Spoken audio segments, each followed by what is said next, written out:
तो बच्चों हमने देखा कि अभिसारी जो सीमा है वो अभिसारी सीमा कहाँ पाई जाती है, किस तरीके से पाई जाती है और उसकी क्या उपयोगिता है।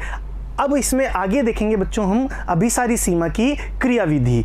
तो बच्चों हमने देखा कि अभिसारी सीमा, यदि माना कि ये कोई प्लेट है, ठीक है, और यहाँ पर ये दूसरी प्लेट है, तो ये अभिसारी सीमा यहाँ पर काम करेगी, यह टकराएगी, ठीक है, ये आपस में आमने सामने टकराएगी और टक्कर होने के कारण एक प्लेट नीचे क्षेपित हो जाएगी और दूसरी प्लेट उसके ऊपर चली जाएगी। इस प्रकार से यहाँ पर अभिसारी सीमा का निर्माण होगा।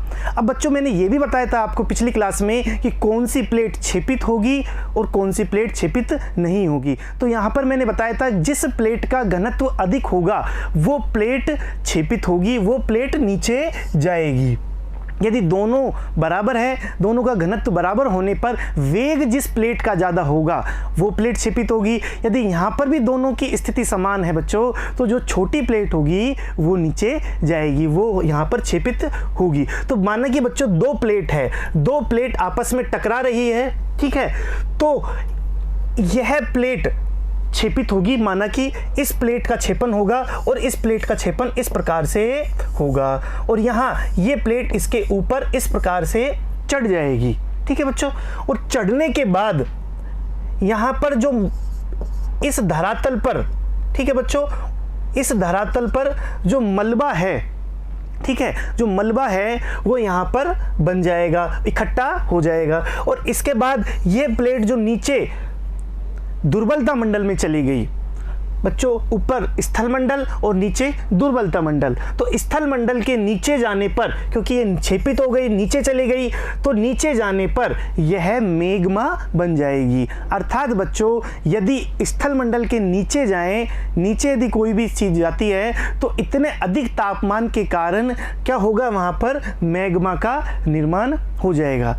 इस तरीके से एक प्लेट का दूसरे प्लेट पर क्षेपण होगा। यहाँ पर भी हम ये देख सकते हैं, प्लेटों के क्षेपण से गर्त का निर्माण होता है तथा क्षेपण की कोणीय दशा 40 डिग्री से 50 डिग्री के मध्य होती है। यहाँ पर जो बच्चों प्लेट क्षेपित होगी वो लगभग 45 डिग्री के आसपास का कोण बनाती हुई क्षेपित होगी। साथ ही यहाँ पर प्लेट क्षेपण होने के कारण यहाँ पर मैग्मा का निर्माण होगा और मैग्मा का निर्माण होने के कारण ज्वालामुखी जैसी क्रियाएं यहाँ पर संपन्न होगी, ठीक है। और यहाँ पर अवसाद इकट्ठे होंगे। अवसाद इकट्ठे क्यों होंगे, जैसे दो प्लेटों में रगड़ होगी बच्चों, दो प्लेटों में रगड़ होगी तो ऊपरी स्तर पर जो अवसाद हैं, जो पदार्थ हैं ऊपरी स्थल मंडल के ऊपरी हिस्से में, वो अवसाद के रूप में इकट्ठे होते जाएंगे यहाँ इस जगह पर, ठीक है। गर्तों में अवसादीकरण की प्रक्रिया होती है जिससे भूसन्नतियों की उत्पत्ति होती है तथा क्षेपित होता हुआ प्लेट आंशिक पिघलन के कारण मैग्मा की उत्पत्ति एवं ज्वालामुखीय दशा को जन्म देता है। यहाँ मैंने बताया था बच्चों कि यहाँ आंशिक रूप से जो क्षेपित हुई वो पिघलन के कारण, आंशिक पिघलन के कारण मैग्मा का निर्माण होगा, मैग्मा की उत्पत्ति होगी और ज्वालामुखीय दशा का यहाँ पर निर्माण होगा।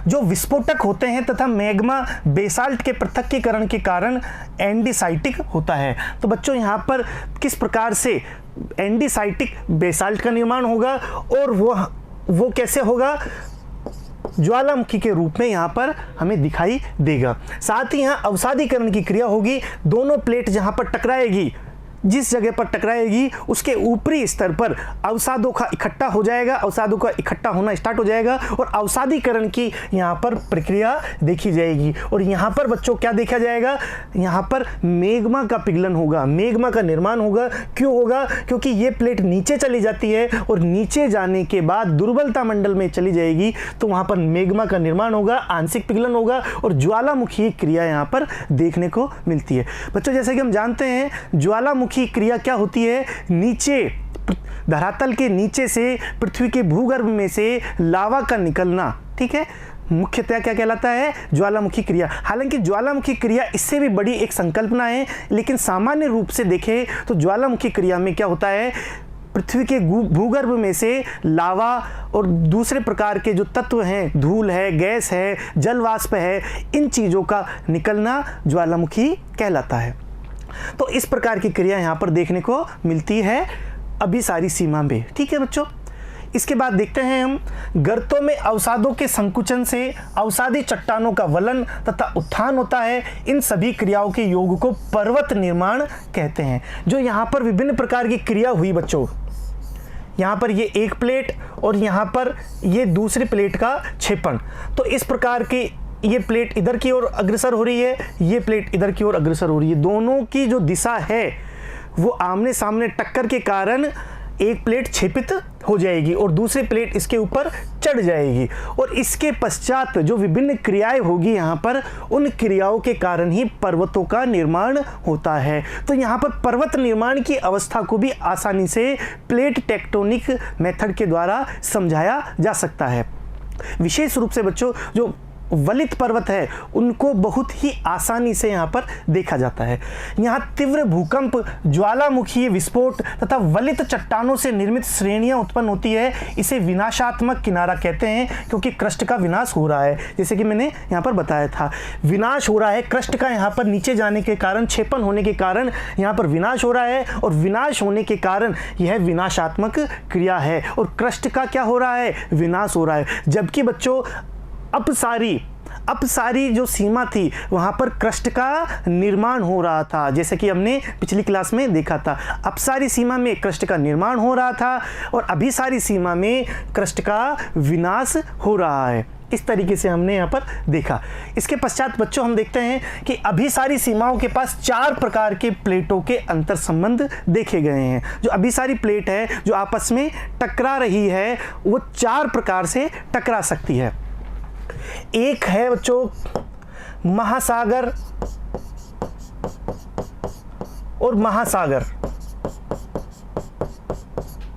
दोनों प्लेट ही यदि महासागर है, दोनों प्लेट का किनारा यदि महासागरीय है तो वो टकराव किस प्रकार से होगा, पहला पॉइंट यहां पर ये देखा जाएगा। दूसरा पॉइंट देखा जाएगा महासागर और महाद्वीप।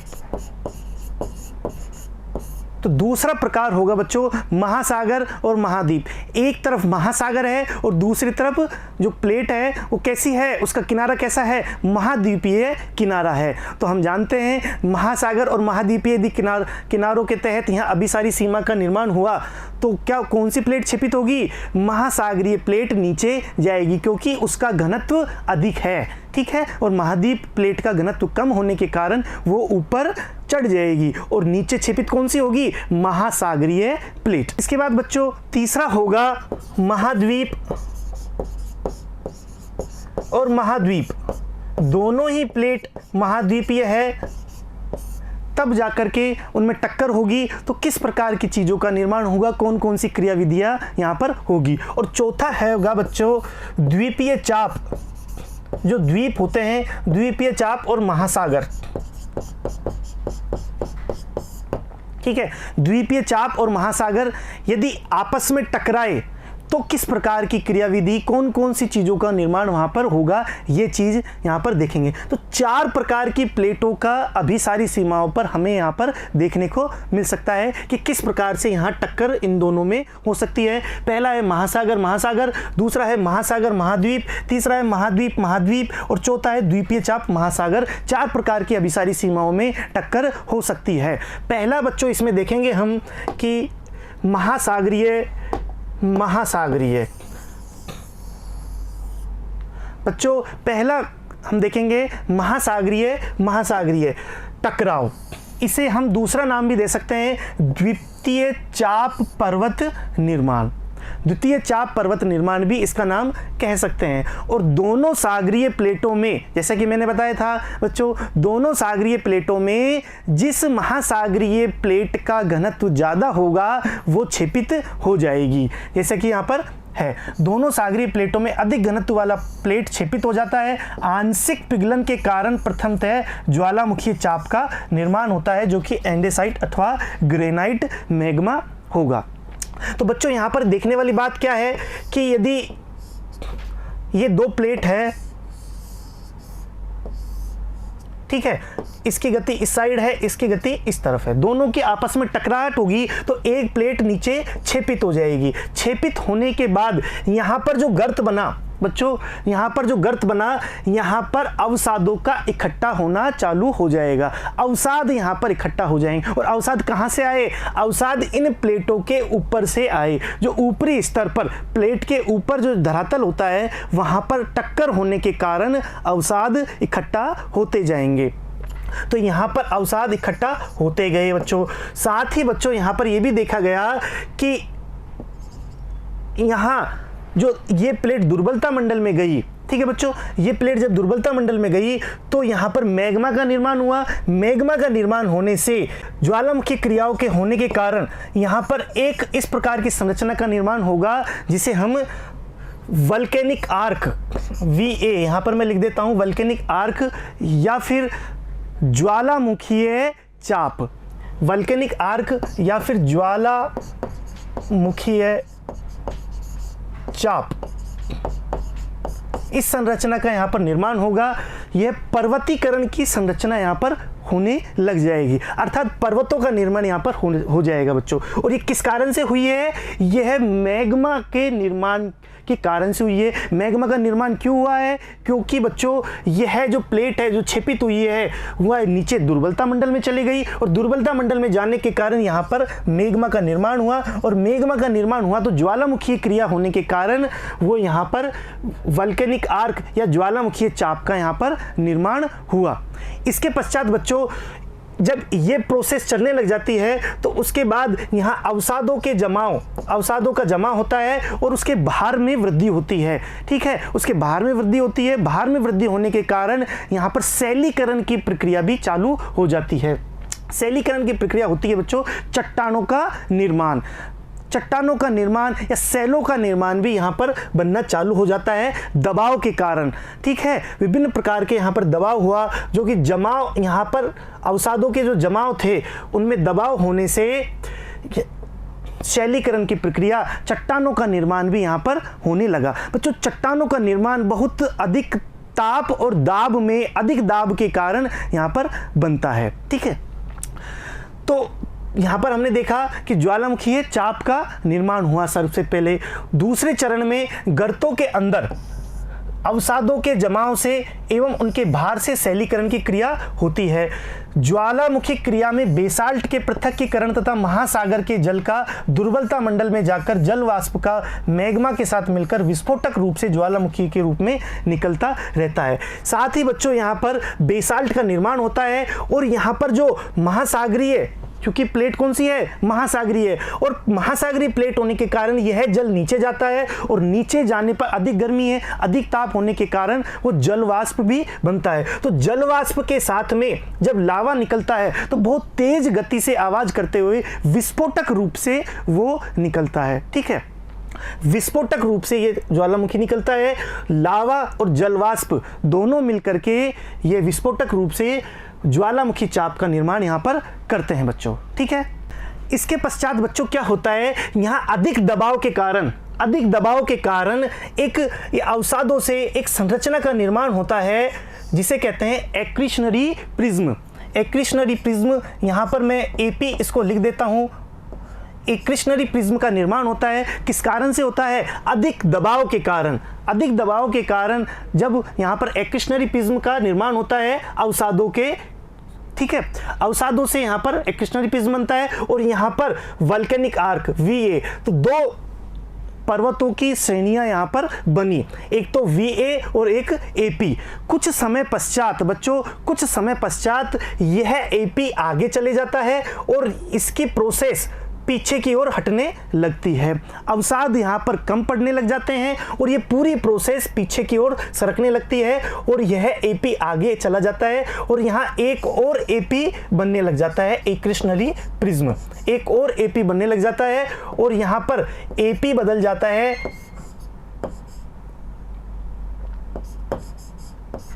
TA में, टेक्टोनिक आर्क। टेक्टोनिक आर्क में यहाँ पर AP बदल जाता है और AP दूसरा एक और बन जाता है।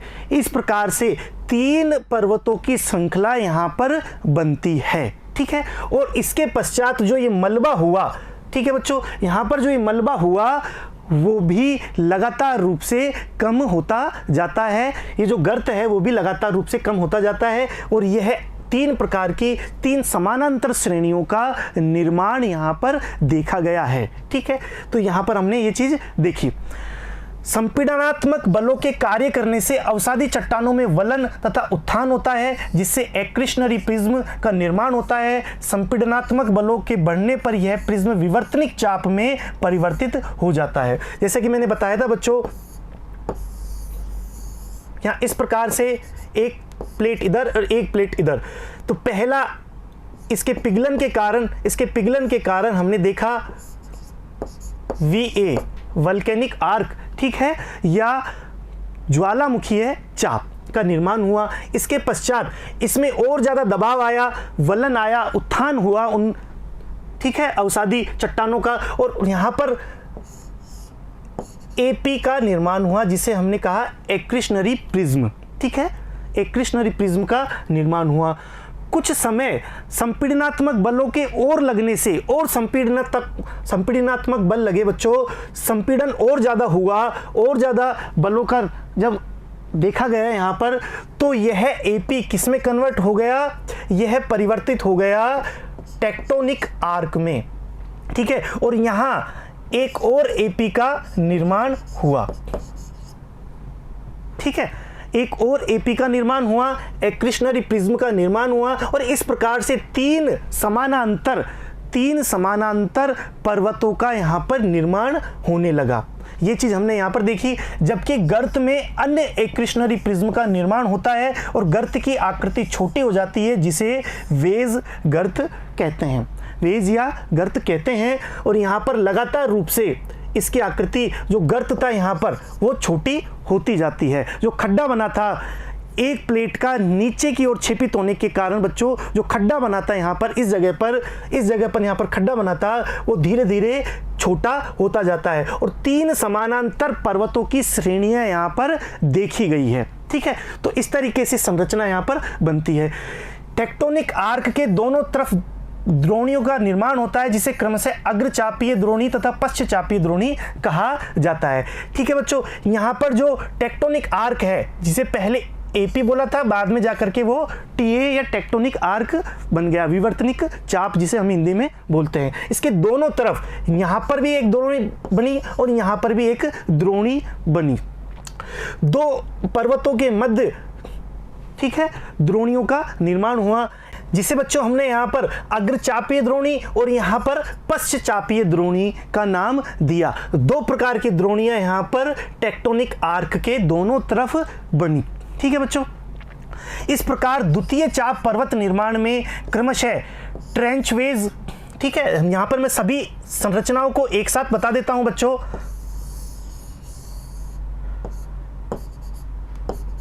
ठीक है, यहाँ पर ट्रेंच वेज बना। ठीक है, तो इधर से हम देखें तो ट्रेंच वेज जो गर्त है, जो बचा हुआ जो गर्त है, वो यहाँ पर बना। इसके बाद यहाँ पर बच्चों AP बना, इसके पश्चात यहाँ पर TA बना और यहाँ पर VA बना। वल्केनिक आर्क, टेक्टोनिक आर्क और एक्रिशनरी प्रिज्म, इस प्रकार की संरचनाएं क्रमशः यहाँ पर देखने को हमें मिलती है। ठीक है बच्चों, तो इस प्रकार से हमने यहाँ 3 समानांतर पर्वत श्रेणियों का निर्माण होते हुए देखा।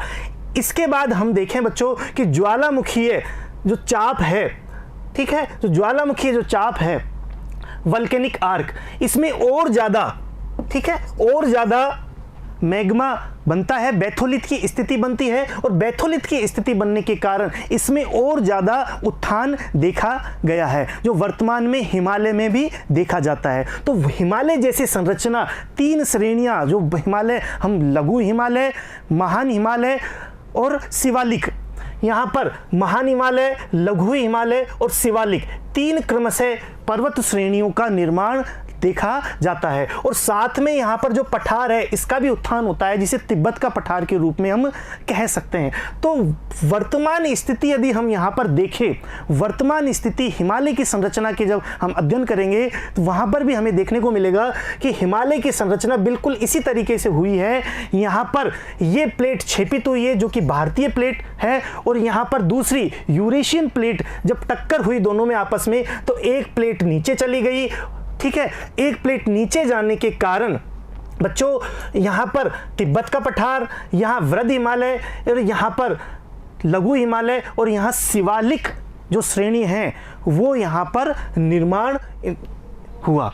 इस तरीके से उदाहरण के द्वारा हमने यहाँ पर आपको समूचे अभिसारी सीमा का विस्तार से वर्णन किया। ठीक है बच्चों, ये हमें चित्र बनाना है, अच्छे से हमारी पुस्तक में दिया हुआ है और हमारी कॉपी जो है उसमें इस चित्र को बना करके समझना है। ठीक है बच्चों, ज्वालामुखीय प्रक्रिया गर्त की ओर लौटती है तथा वल्केनिक चाप के अंदर मैग्मा का प्रवेश से बेथोलित का निर्माण होता है तथा पर्वतों का पुनरुत्थान होता है और भूकंपीय क्रिया गर्त में अधिक होती है। वापिस से देख लेना है कि इस प्रकार से बाद में ज्वालामुखी क्रिया ज़्यादा होती है जिससे कि इनका बेथोलित का निर्माण होता है और वल्केनिक आर्क साथ में जो दूसरा हिस्सा है वो उनका उत्थान और ज़्यादा होने लग जाता है, जिससे कि इसकी ऊंचाई, इसका उत्थान और ज़्यादा बढ़ने लग जाता है। साथ ही पास में ही उत्थान होने के कारण, साथ ही पास में बच्चों उत्थान होने के कारण पठार जैसी संरचनाओं का निर्माण होता है, जो कि वर्तमान में यदि हिमालय के रूप में देखें तो तिब्बत का पठार भी इसी प्रकार की संरचना हमें दिखाई देता है। ठीक है, तो इस तरीके से हमने इस पूरी प्रोसेस को देखी। दूसरा है बच्चों महाद्वीप महासागर टकराव। अब जितने भी चारों प्रकार के जो टकराव है वो लगभग बच्चों एक जैसे होंगे, कुछ ही उनमें अंतर देखा गया है। तो पहला हमने देखा महासागर टकराव, दूसरा है बच्चों महाद्वीप महासागर टकराव। इसे पर्वत समूह कॉर्डिलेरा समतुल्य पर्वत निर्माण की प्रक्रिया कहते हैं। ठीक है, इसमें सागरीय प्लेट का क्षेपण होता है, जैसे कि मैंने बताया था सागर और महाद्वीप, महासागर और महाद्वीप दोनों की यदि टक्कर होगी तो महासागरीय प्लेट क्षेपित होगी। क्यों होगी? क्योंकि उसका घनत्व अधिक होता है बजाय के महाद्वीपों के। ठीक है, तथा गर्त में अवसादीकरण अन्य प्रक्रिया जैसे ज्वालामुखीय चाप की उत्पत्ति एवं प्लेटों का आंशिक पिघलना पूर्व की तरह होता है, जैसे कि पहले बताया था उसी तरीके से यहाँ पर भी सारी प्रोसेस उसी तरीके से होती है। ट्रेंच में क्रमशः महाद्वीपों से एवं महासागरीय भाग से अवसाद प्राप्त होते हैं, अतः दो प्रकार की भूसन्नतियों का निर्माण होता है। यहाँ पर बच्चों ठीक है, तो यहाँ पर जो ट्रेंच बना उसमें चूंकि वहां पर पहली वाली स्थिति में दोनों प्लेट महासागर थी, दोनों प्लेट कैसी थी? महासागर थी। लेकिन यहाँ दूसरी स्थिति में एक प्लेट महाद्वीपीय है, ये प्लेट महाद्वीपीय होगी और यह महासागरीय होगी।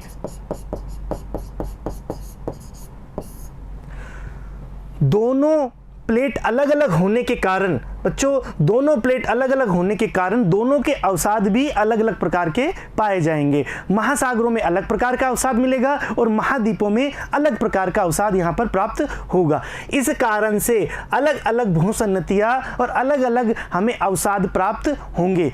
इस कारण से इनकी संरचना भी अलग अलग हमें दिखाई देती है।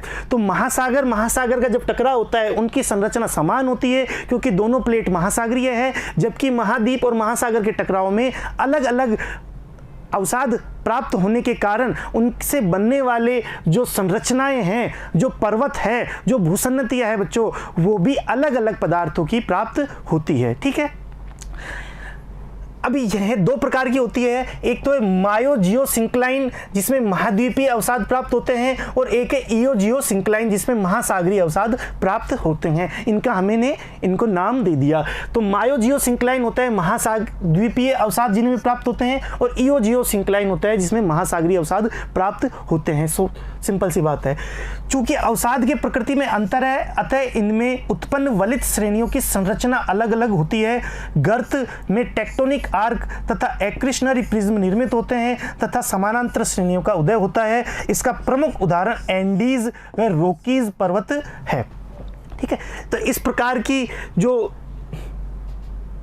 टकराव है, इस प्रकार का जो टकराव है उसका उदाहरण है बच्चों एंडीज और रॉकीज। जो उत्तर अमेरिका और दक्षिण अमेरिकी जो प्लेट है, हमने देखा था मानचित्र में भी, उत्तर अमेरिकी प्लेट और दक्षिण अमेरिकी प्लेट है वो प्रशांत महासागर की जो प्लेट है, प्रशांत प्लेट, वो टकराव होने के कारण वहां पर एंडीज और रॉकीज जो पर्वत है वो उत्तरी अमेरिका में और एंडीज जो पर्वतमाला है वो दक्षिण अमेरिका में पश्चिमी तट पर स्थित है। जब दोनों प्लेटों का टकराव हुआ, कौन कौन सी बच्चों, उत्तर अमेरिकी और दक्षिण अमेरिकी प्लेट का किससे टकराव हुआ, प्रशांत प्लेट से, प्रशांत महासागर की जो प्लेट है प्रशांत प्लेट, उससे टकराव हुआ, तो वहां पर इन पर्वतों का, रॉकीज और एंडीज, इन पर्वतों का निर्माण हुआ। ये इसी का उदाहरण है।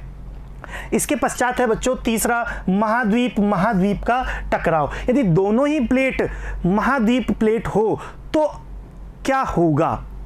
यह वास्तव में अभिसारी सीमाओं का अंतिम चरण है। इसके पूर्व की अवस्थाएं महासागर अथवा महासागर महाद्वीप का अभिसरण होता है। इसे हिमालय समतुल्य या यूराल समतुल्य पर्वत निर्माण कहते हैं। यहाँ पर बच्चों यह बात है कि यह लगातार चलने वाली प्रोसेस है। एक्चुअल में बच्चों ये जो टकराव है, ये टकराव अलग अलग ना हो करके एक प्रक्रिया है। सबसे पहले महासागर का टकराव होगा, ठीक है, पहली प्रोसेस में ओशन अर्थात महासागर, दूसरी प्रोसेस में ओशन कॉन्टिनेंटल महासागर और महाद्वीप, और तीसरी प्रोसेस में कॉन्टिनेंटल अर्थात महाद्वीप, दोनों प्लेटों का टकराव होगा। यह एक प्रोसेस है। जब दो प्लेट महासागरीय टकराई तो पीछे हो सकता है उसके महाद्वीप हो।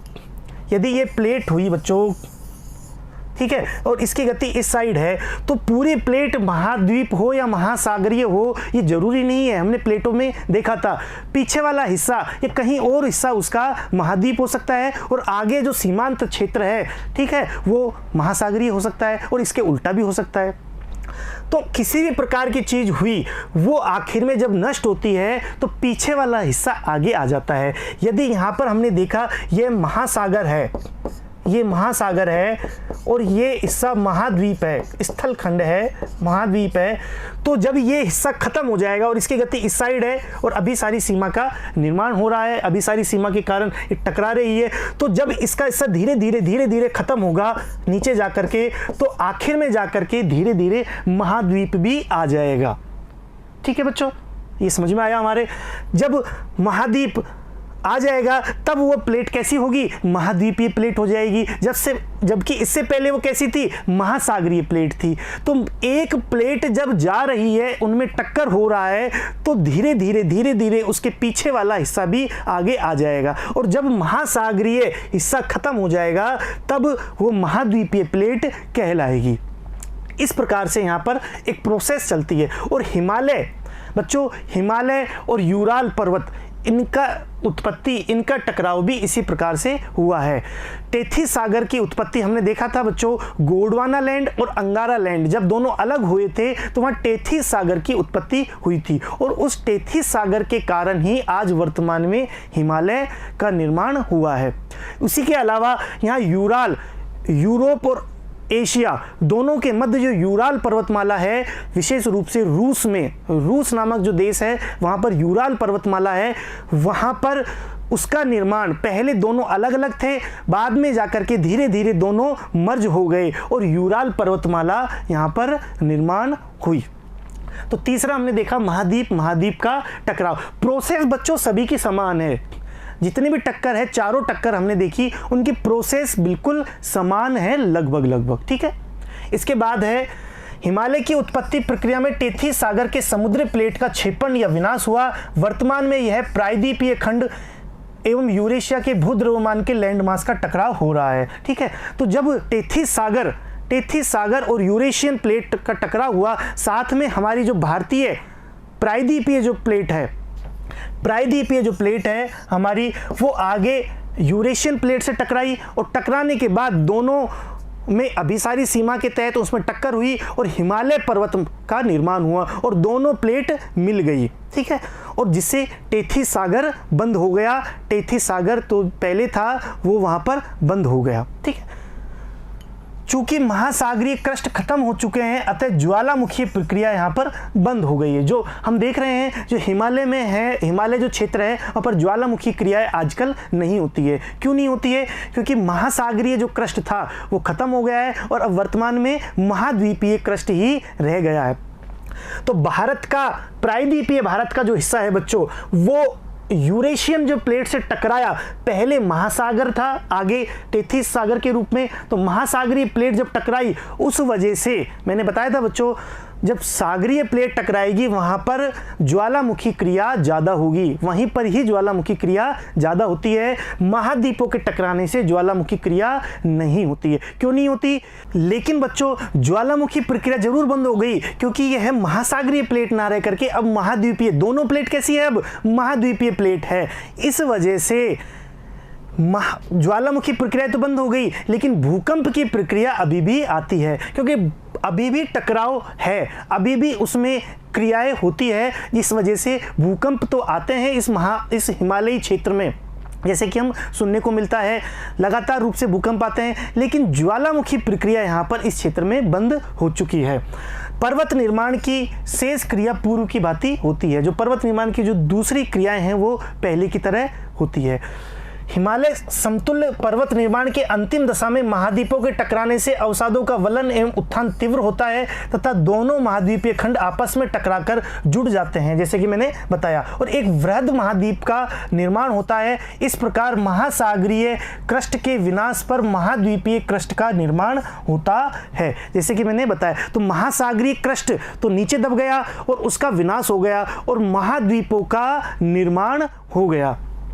यूराल पर्वत का निर्माण एवं यूरेशिया खंड का जुड़ना इसी घटना का परिणाम है। यूराल पर्वत का निर्माण हुआ और यूरेशिया जो भूखंड हुआ, पूरा यूरेशिया जो भूखंड बना, वो भी इसी का परिणाम है। और वर्तमान में बच्चों यूराल पर्वत भी घिस घिस करके लगभग समाप्त प्राय हो चुका है। और दोनों खंड, पहले यूरोप वाला हिस्सा और एशिया वाला हिस्सा, दोनों अलग थे, लेकिन दोनों खंड अब एक ही प्लेट का निर्माण कर चुके हैं, दोनों एक ही प्लेट बन चुकी है। ये हमने यहाँ पर देखा। और ये बच्चों याद करो, उस समय जब मैं वेगनर आपको पढ़ा रहा था, वेगनर महोदय का सिद्धांत जब पढ़ा रहा था, तो उन्होंने एक बात कही थी। उन्होंने क्या कहा था? उन्होंने कहा था कि पेंजिया का निर्माण और उसका टूटना ये लगातार चलने वाली प्रोसेस है। ठीक है, तो पेंजिया पहले बना, फिर टूटा, फिर बना, फिर टूटा, और लगातार रूप से यह जो प्रोसेस है वो भी हमें इसी ओर इंगित करता है कि कहीं ना कहीं प्लेटों का जो जुड़ना है वो यही दिखाता है कि पेंजिया का निर्माण हो रहा है। और फिर जब पेंजिया का निर्माण होगा, सभी स्थलखंड, सभी महाद्वीप एक साथ जुड़ जाएंगे, फिर वो क्या होगा, उनमें अलग विखंडन होने लग जाएगा। इस तरीके से ये चक्र है बच्चों, यह चक्र है, एक साइकिल है कि पेंजिया का निर्माण होना और फिर उनका टूटना। तो यह भी हमें यहाँ पर देखने को मिलता है। इसके बाद बच्चों चौथा है द्वीपीय चाप और महासागरीय प्लेट। यह वास्तव में महासागर अभिसरण का ही प्रतिरूप है। जैसे इंडोनेशिया, विशेषकर सुमात्रा के पास द्वीपीय चाप के नीचे ऑस्ट्रेलियन प्लेट का अभिसरण हो रहा है। यह भी इस तरीके से होता है। द्वीपीय चाप जो होते हैं, ठीक है, उन द्वीपीय चापों का महासागरीय प्लेट से क्षेपण हो जाना। और वास्तव में ये बच्चों महासागर ओशियन जो पहली स्टेज हमने देखी थी, उस ओशियन जो टकराव था उसी का ही एक प्रतिरूप है, उसी तरीके का है। और यहाँ पर पूरी प्लेट ओशियन की ना हो करके छोटे द्वीपीय चाप होते हैं और वो वहाँ पर कार्य करते हैं। और इस तरीके का जो उदाहरण है वो यहाँ पर इंडोनेशिया का जो सुमात्रा द्वीप है वहाँ पर देखने को मिलता है। इस प्रकार से हमने यहाँ इस चीज़ें देखी।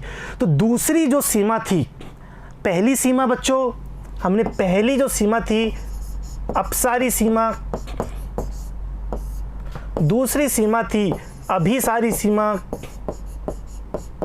इन दोनों का अध्ययन यहां पर हमने किया। अब तीसरी सीमा का अध्ययन करेंगे जिसे हमने संरक्षित सीमा, सीयर सीमा भी कहा, जिसे रूपांतरित सीमा भी कह सकते हैं। तो रूपांतरित सीमा, संरक्षित सीमा, सीयर सीमा, ये एक ही नाम है। दो सीमाओं का अध्ययन किया, अब तीसरी सीमा का अध्ययन हम करेंगे। मैंने बताया था जैसे कि क्रस्ट का निर्माण हो रहा है, ना ही क्रस्ट का विनाश हो रहा है। यहाँ पर यदि ये दो प्लेट है बच्चों, यदि ये दो प्लेट है, इनमें संचलन ना तो इधर होगा आपस में टकराव जैसी, और ना ही संचलन इधर विपरीत दिशा में होगा। इनमें संचलन किस तरीके से होगा? आपस में समानांतर होगा, इस तरीके से रगड़ खाते हुए, ठीक है, इस तरीके से यहां पर एक दूसरे के समानांतर होगा रूपांतरित सीमा के अंदर, ठीक है। तो ना तो यहां पर क्रस्ट का निर्माण होगा, ना ही क्रस्ट का विनाश होगा, बल्कि एक दूसरे के समानांतर रूप से गति करते हैं। दो प्लेट समानांतर परंतु विपरीत दिशा में चलते हैं, जहां रूपांतरित भ्रंश का निर्माण होता है तथा भूकंप से प्रभावित क्षेत्र होता है। क्योंकि भूकंप तो बच्चों आएगा, क्योंकि यहां पर क्रस्ट जब प्लेट एक दूसरे से समानांतर रूप से गति करेगी, एक दूसरे से समानांतर रूप से इस तरीके से गति करेगी बच्चों, विपरीत दिशा में। यहां देखने वाली बात क्या है? विपरीत दिशा में। एक यदि इस साइड जाएगी तो दूसरी इसके विपरीत दिशा में गमन करती है। तो यहां पर भूकंप जरूर देखे जाते हैं, क्योंकि चट्टानों का भ्रंशन निरंतर होता है। सेंट एंड्रियाज फोल्ट जो कहां पर है? यूएसए में है, संयुक्त राज्य अमेरिका में स्थित सेंट एंड्रियोज जो फोल्ट है, इसका प्रमुख उदाहरण है। यहाँ न तो क्रस्ट का निर्माण होता है, ना ही क्रस्ट का विनाश होता है, अतः इसे संरक्षित सीमा या रूपांतरित सीमा भी कहते हैं। इस प्रकार से बच्चों हमने तीनों प्रकार की सीमाओं का अध्ययन किया। तो बच्चों यहाँ पर हमने प्लेट विवर्तनिक जो सिद्धांत है उसका दूसरा भाग किया, जिसके अंतर्गत हमने देखा कि किस प्रकार से अभिसारी सीमा, विशेष रूप से बच्चों अभिसारी सीमा में विभिन्न जो स्थलाकृतियां, विशेष रूप से पर्वत निर्माण की अवस्थाओं को हमने यहाँ पर देखा कि किस तरीके से समानांतर पर्वत निर्माण होता है, और हिमालयी क्षेत्र में हमने उदाहरण के द्वारा भी इसको समझाया। अगली क्लास में बच्चों हम प्लेट टेक्टोनिक थ्योरी का तीसरा पार्ट करेंगे। धन्यवाद बच्चों।